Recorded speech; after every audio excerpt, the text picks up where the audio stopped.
በጣም ይገርማል። አዶናይን አብጁበት አብኖ ፓውደር የምታረጉበት መንገድ ነው ታውቃላችሁ።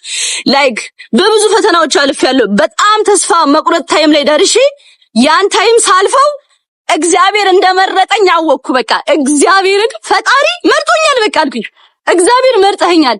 ደክሜ ነበረ፣ የሆነ ታይም ላይ ለወድቅ ነበረ።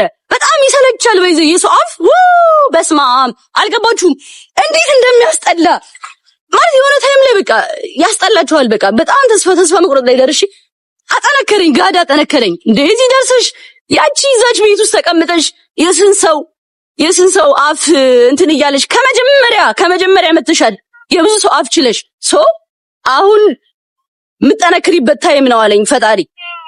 ከዛ እግዚአብሔር አጠነከረኝ። አልዋሻችሁም ደክሜ ነበረ። በጣም ድክም ብሎኝ አዶናይ ቢዚ ነኝ ብሎ ላሻለ አዶናይ ምንም ቢሆን እኮ በስሱ ያስተውላል።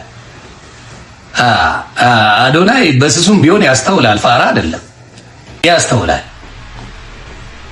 ምክንያቱም ከሷ ጋር የተጣላ ሰው አብሮ ሆኖ ፉን አይልም። ምንም ቢሆን ማይም አይደለም፣ ሰገጤ አይደለም። እንዴ አዶናይ ሕፃን ልጅ አረጋችሁት እንዴ? አሁን ምንም ቢሆን ከእንትና ጋር ጥሩ ጊዜ አሳልፏል አይደለም? ከጃኒ ጋር ጥሩ ነገር ካሳለፈ ከሷ ጋር የተጣላ ሰው ጋር ምንም የሚያሽቃብጠው ነገር የለም ብለሽ ውሰድ። ስለዚህ የሚያሽቃብጠው ነገር የለም። ቤታን በጥሩ ሊያያት አይችልም፣ በታምር አያት። እኔ አሁን ሚስቴን የሚጠላ ጋር ብዘቀዝቀው ነው ደስ የሚለኝ አይደለም ወዳጅ ለሆነው። ይሄ አይደረግም። ካረገውም ባለጌ ነው። አዶናይ ያንን ቢያደርግ እግዚአብሔር ምስክሬ በጣም የወረደ ማንነት ነው ያለው ብዬ ነው የማስበው።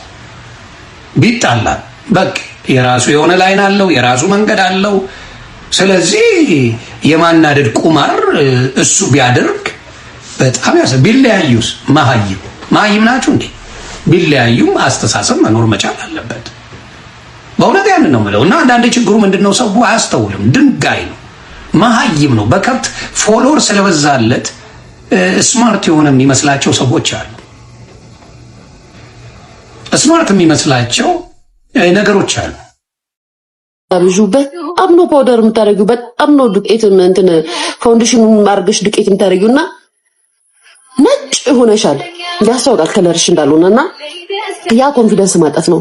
በራስሽ ከለር የሚመስልሽን ከለር አድርገሽ ፏ ብለሽ ሳቅሽ ራሱ እንደው ውበት እንኳን ሆነ እንደ ፊልተር እንኳን ባትሆኚ ሳቅሽ እና ሰላምታሽ ራሱ ማድስ ነው፣ ሰዎች ዘንድ ይስባል።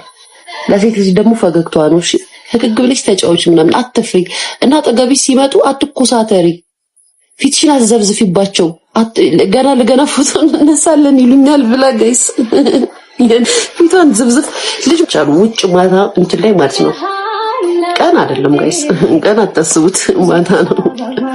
እና ያው እንግዲህ አጠገብሽ ካሉት ሰዎች አጠገብ መሀል ነው የነገሩኝ ይሄንን ሜካፕሽን እና የጫማሽን ርዝመት። በተቀረው ታስጠላም ነው ያሉኝ።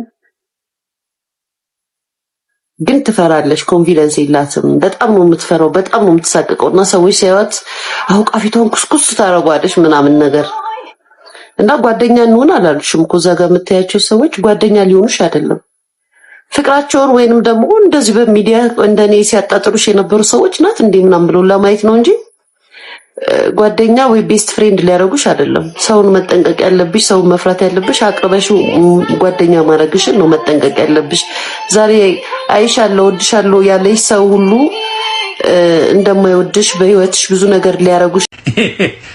በጣም ይገርማል። አዶናይን ራሱ ዋጠችው እኮ አስወር አዶናይ ጃኒ ትችላለች። ኧረ እግዚአብሔር ምስክሬ እቺ ፈልፈላ ትችላለች። ጃኒ ትችላለች በመድኃኒዓለም። ኧረ በስመ አብ ጃኒ እንደ ጩጬ እንዳታዋት። ኧረ የተመታች ናት። ሁሉንም ከቤት አስወጣች፣ ታሯሩጣለች፣ ምናምን ላይቭ ምናምን ታስብላለች።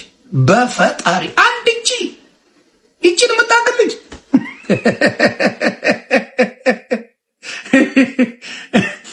እውነትን እንነጋገር። አዶናይ ሲያወራ ይዘጋል፣ ደስ ንግግር አይችልም። እግዚአብሔር ምስክር።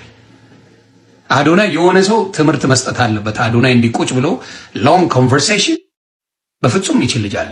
ይሄ አጭር ቪዲዮ ምናምን ጎበዝ፣ ይሄ ዱቅ ብላ አውራ ምናምን ሲባል በመድኃኒዓለም ኧረ ወፍ የለም። ምን ከዋሻው ውቀሱኝ፣ እግዚአብሔር ምስክሬ፣ ከዋሻው ውቀሱኝ።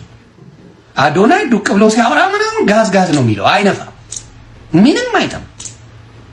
እንደው የሚሰራቸው ነገሮችን ልደግፉ ምናምን ትችላላችሁ። እንደ አንዳንድ አርቲስቶች አሁን ለምሳሌ ሲያወሩ ደስ ይላል፣ አሚን ሲዘፍኑ ደስ ይላሉ። ቁጭ ብለው ሲያወሩ ግን ምናቸውም አይተም። እና ጃኒሻ ከባድ ሚዛን ነሽ። አረ ሳትናገሪ ስራሽን ትሰሪያለሽ። የተመታሽ የንግግር ልምድ የለውም አዶናይ። እና ጃኒ በቃ አጥለቀለቀችው። ቲክታኩ ምናምን ሙሉን ተቆጣጠረችው። እሷና ዲቦራ ተቆጣጠሩ። በቃ ከዛ የሆነ ይጨንቃል። አንዳንድ ሰው ምንድን ነው መሰላችሁ፣ ስለ ጃኒ ብናስብ፣ ቆም ብለን ብናስብ ጥቅሟ ነው ጉዳቷ ነው በአሁኑ ሰዓት የበለጠ? እንደው ጥቅም ለማምጣት ነው ካላችሁ ምን አይነት ጥቅም ልታገኝ? ምን አይነት ጥቅም? አፒል ተደርጎ ኮንሲደር ተደርጎ ታይቶ ምን ብሎ የሚረዷት ሰዎች መጥተው ካደረጉላት እግዚአብሔር ይመስገን። ጥቅሟን የቀረው ጃኒ አሁን ብዙ ጊዜ ሶሻል ሚዲያ ላይ አትገባ ማድረግም አልቻለችም። አሁን ራሷ ቅጥቅጥ ነው የተደረገችው። በዛ ምኑ ነው የጠቀማት? እስቲ ንገሩኝ፣ ምኑ ነው ጃኒ የተጠቀመችበት ነገር? ያ ነገር ምንድን ነው? ከአዶናይ ጋር በጣም ግርግር ውስጥ ገብታ ነበር። በምታዩት ደረጃ ምንም ስትሰደብ ነው ያለችው። ያንን በማለቷ ብዙ ነገሮቿ የተበላሸው። እንደተጠቀመች ያሰበችው ማናት? ጂጂ። ምን ጂጂ መሀይም ናት፣ አልተማረችም። ስለዚህ ጂጂ የምትወስደው አስተሳሰብ ያ